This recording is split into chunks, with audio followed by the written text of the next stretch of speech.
Sometimes the reasons that we go fishing need no explanation or words.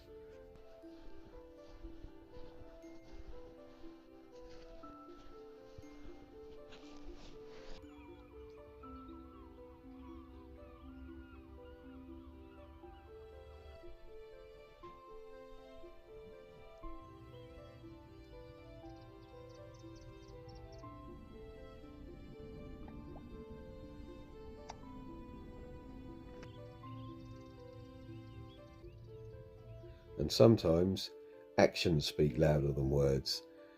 And when it soon became apparent that lure fishing wasn't going to work, I popped over to the local tackle shop and picked up a couple of pints of red maggots before making my way back to the river, by which time the frost had gone, but it had been replaced by this horrible easterly wind that was been funneled down through the valley and making conditions really cold and miserable. But whilst I walked along, I saw a red kite taking advantage of the breeze out on the hunt. And this is a bird that's been in residence for about a year probably. And I've quite often turned the corner of a hedgerow and found it right in front of me, but as soon as you take out a camera, it lifts off and within a matter of seconds it's fields away. But having paused for a moment, I found a pool slightly out of the wind, and as the cloud cleared, it actually made for quite a warm little spot to fish from. Now on these small rivers, when it comes to baiting up with maggots, my method is quite, at first glance, it's quite haphazard. As I throw maggots all around the place, but there is a slight method to my madness, in that all of these small river pools end in a bottleneck, so wherever you put the maggots in, they're going to get drawn to a singular point towards the end. And the theory or the thinking behind it is that it'll pull the fish together, or at least put them in a more central position. And it's a tactic that I also use on still waters when I'm surface fishing. I'll start with a very wide baited area and then slowly narrow it down to a point where I feel I can target the fish. And indeed, even when I'm bottom fishing as well, very often I'll bait a wider area and then slowly focus one particular spot within the swim to try and draw the fish in to an area that I feel comfortable fishing for them. And then once I've spent a little time baiting up, I start running the float through. And again, because of the snags in these small rivers, I tend to start off shallow and slowly work my way down to dead depth. And it's interesting how the smallest adjustments can actually make the biggest difference. And just adding an extra 6 inches to the depth, very quickly saw a bite and the first fish of the day on the end of my line. And as I've said before, the great challenge on these small rivers isn't just the fish itself, it's all the snags and the bankside rubbish and everything that goes with it that makes the fishing so exciting. And whilst chub might not be the hardest fighting fish out there,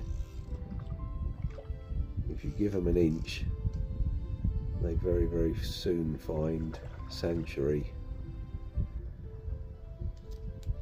and you won't see them in your net. So you always have to have your wits about you.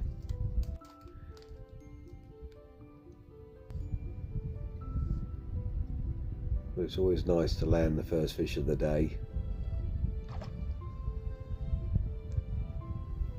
And whilst it's pretty much average for this part of the river, it was a lovely clean looking fish.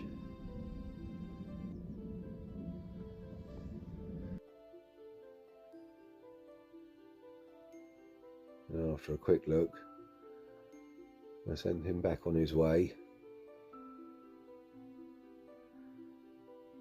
and even the resident kingfisher popped in for a look before flitting away. And because that fish had taken so quickly and so far up the pool, it did make me think that probably there were a number of other fish feeding, and it had led to a competitive feeding situation, so certainly worth another cast. And the very next cast I had a bite, but I was probably a little bit ahead of myself, and whilst I felt the fish, it was soon off. And I know better than to persist with these small pools. You're far better off moving on, finding somewhere else to fish, maybe coming back to it later, than to keep flogging a pool to death once you've spooked a fish, because once you've spooked one, very often that signifies the end of the sport.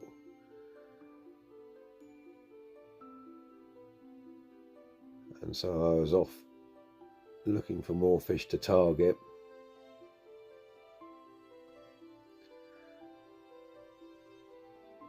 And this second swim was a little different in that there's no real snags or overhangs. It's a shallow run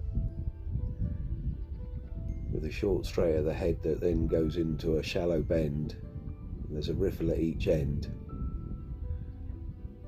And I'd seen a chub ghost across the current one day when I was walking along just through the valley, but this time I needed to be far more accurate with my baiting, because I needed to be able to get a bait to where the fish were, and I didn't want to bait too heavily and push them round the corner. So I actually crept into position and dropped bait directly behind the stump there,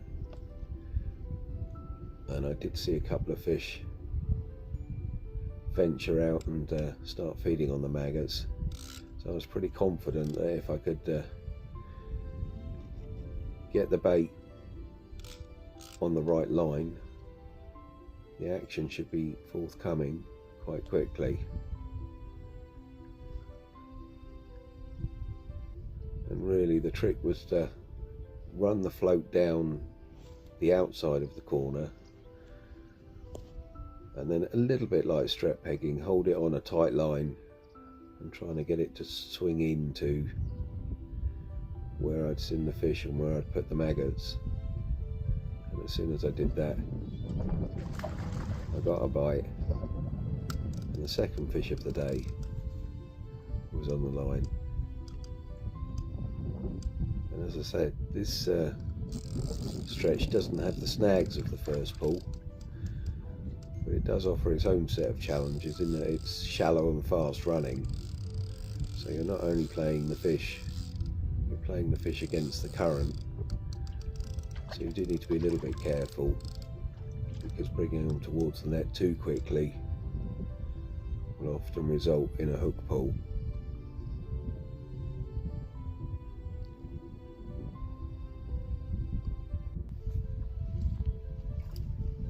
But I managed to get this one close enough to the top of the pool,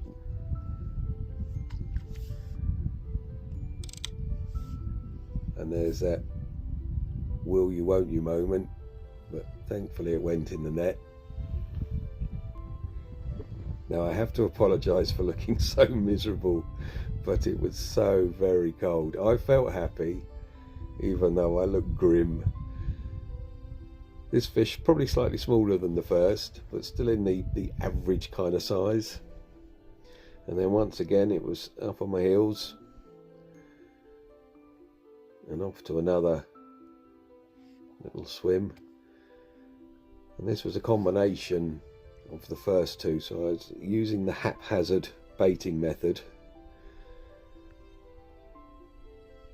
but I was hoping to push the fish towards the end of the pool, where I know that there's another sort of shallow riffle that keeps them in this area.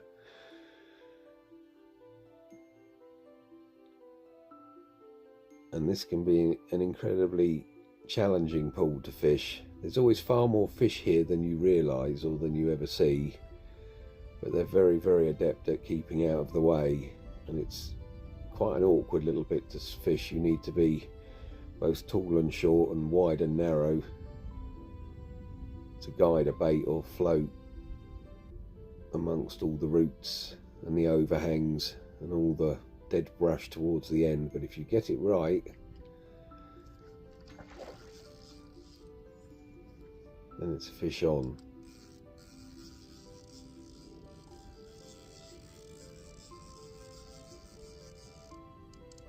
And this was really encouraging, because this is a pool that never really matches expectation. As I say, I know for a fact I've seen half a dozen chub sitting in this corner, and I can't think of a time where I've ever caught more than one before the others have spooked and disappeared, never to be seen.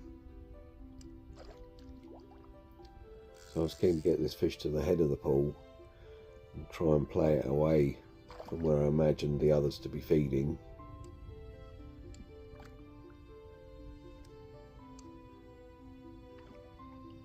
Because today might just be that day that I managed to catch more than one. And for their size, they really do fight hard.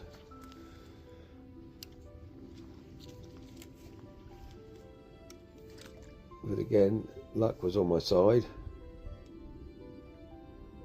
and I managed to get the fish in the net.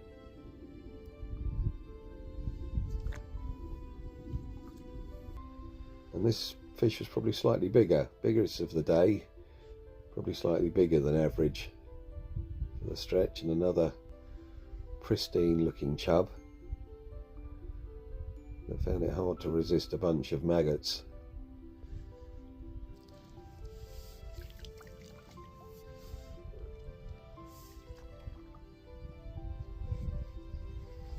And once he was safely returned, I thought, I'm going to try my luck. If I can guide the bait down to the end of the pool, and it's actually very shallow on the right hand side and just a deep run on the left. But if I could get the bait there,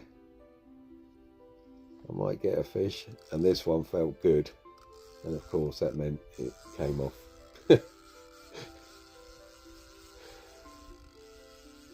One of us was a little bit too keen. I don't know if it was me or the fish.